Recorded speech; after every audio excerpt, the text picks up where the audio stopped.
This picture shows Wrth Beach after the recent exceptionally high tides and the prehistoric forest which was revealed.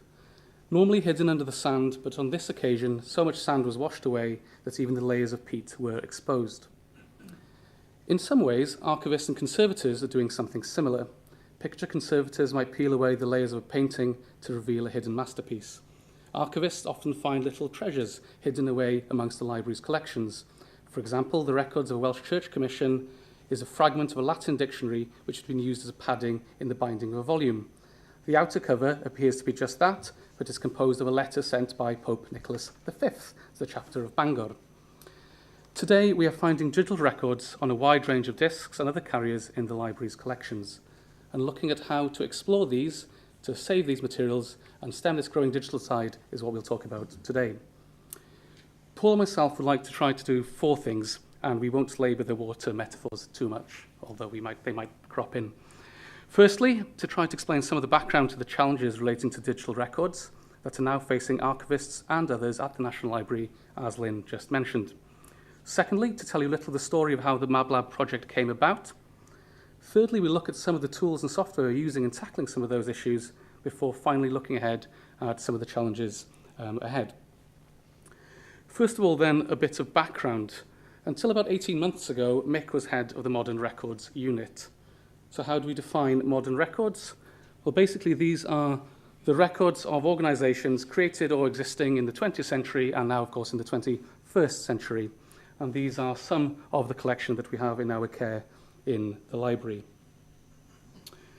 And these collections typically would contain some of the following records, be they minutes, reports, project papers, and so forth. And this would vary depending on the nature of the collection or the size of the collection. Well, right up until the 1980s, the archives of contemporary organisations contained pretty much these types of standard types of records.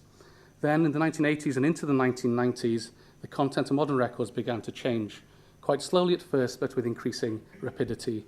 Records organisations such as the Arts Council of Wales, the Welsh National Opera, the Eisteddfod, started to contain the occasional computer disc, audio cassette, or video.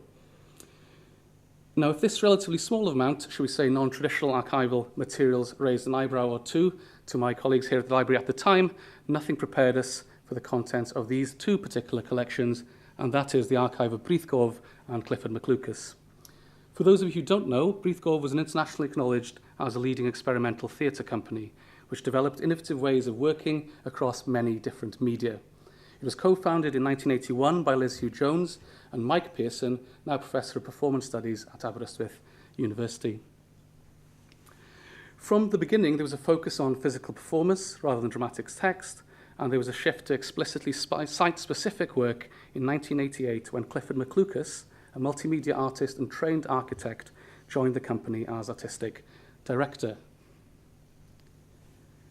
Just a quick example maybe behind me of some of McLucas's work, and this one is of some panels of deep mapping. This could really be a presentation in itself, because a deep map goes beyond simple landscape or history-based writing to include and interweave stories, memories, folklore, archaeology, weather data, interviews, natural history, etc. The resulting work is multi-layered and a deep map for a small area of the Earth. And this approach has been referred to as travel writing. And as you can see, these are composite digital works of art. One of McLucas's major projects was what he called the 3 landscapes, and this examined 3 very different sites, namely Monte Palizzo, an archaeological site in Italy, in Sicily, the Havod State here in Ceredigion, which I'm sure many of you are familiar with, and the San Andreas Fault in California. And now this slide shows part of this work on the San Andreas Fault, and these panels are 8 foot high and 42 inches wide, and we have them in the library, as well as the drafts for them, and the photographs that compose them, as well as the digital files that have been brought together. McLucas died in 2001, and Brythgorf ceased a year later. Here is an example of a slide of a set design, a work on quite a huge scale in the disused Rover factory in Cardiff. This involved about 600 tons of sand, 50 trees, 30 cars, and there was also a lot of water as well. And here is a slide of PAX, which was performed in Aberystwyth Station, with the performers using harnesses developed in conjunction with a special effects team behind the Superman movies. So these were really quite cutting edge and leading technologies being put in place. Breithgorf's innovative performances and Cliff McLucas's groundbreaking work were developed and recorded in an astonishing range of ways, and both collections have left us with what are probably the best examples of hybrid archives in the library, containing traditional materials as well as digital and video and other materials as well. So we would expect the administrative papers and also project papers, large-scale artworks, set designs, publicity materials, reviews, countless slides and photographs, but we also have a huge array of audiovisual and digital material to deal with in these two collections. And this gives you an idea of the scale and the amount of stuff and the variety of formats that came in.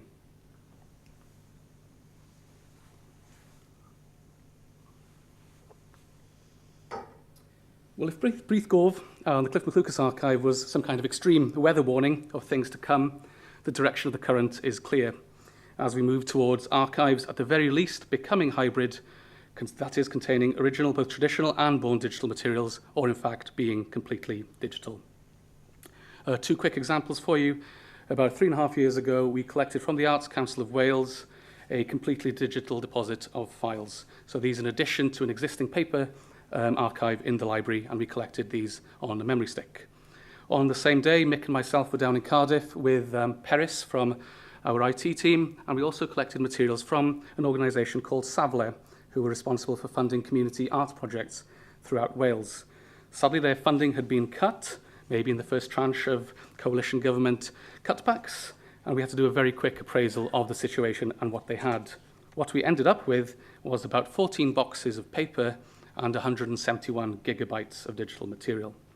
So this is the shift that has happened and the shift that we'll continue to see.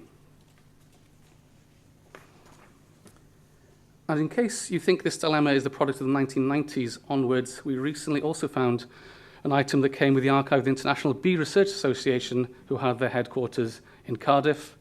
And this slide shows a reel of tape containing their first computer records from about 1984. So to summarize then, really, what we're looking here are born digital records, materials that originate in the digital form, and we must not confuse them with the digitization of analog materials or the ongoing digitization projects in the library. I'm sure we've all seen the World War I project on newspapers online. Although there are overlaps and mutually interesting questions, they are very different things. They haven't necessarily been created with the intention of being printed out. And if we compare maybe the traditional archival materials with the born digital, although that distinction will be elided or will disappear over time, we can think of these maybe as some of the differences between the two types of record. For example, with archives, the message and the media are inseparable. For example, a printed text on a piece of paper. With the born digital material, the message and the medium might be different. This presentation is now on this laptop, it's on my memory stick, it's on Mick's PC, it's on Paul's PC, it's on the library's PC somewhere. And several other questions which you might see here. The original or the medium and the message have been separated perhaps. Archival material is usually unique and irreplaceable, and we keep it because of its archival value, because of its uniqueness. But with these born digital files, perhaps, we might acquire only copies, with the original being retained by the creator. But what we do need to remember in this case is that the same archival principles apply, whether we're dealing with traditional archives or born digital materials. Archivists are responsible, if you like, for the moral defense of the material in their care, whether analog or digital. And in order to do this, we must adhere to basic archival principles when cataloguing, preparing material, arranging, and describing, and so forth. Or to put it more concisely, and this is one of Mick's favourite slides, archivists make it last longer. Well, that's what the National Library does, I suppose.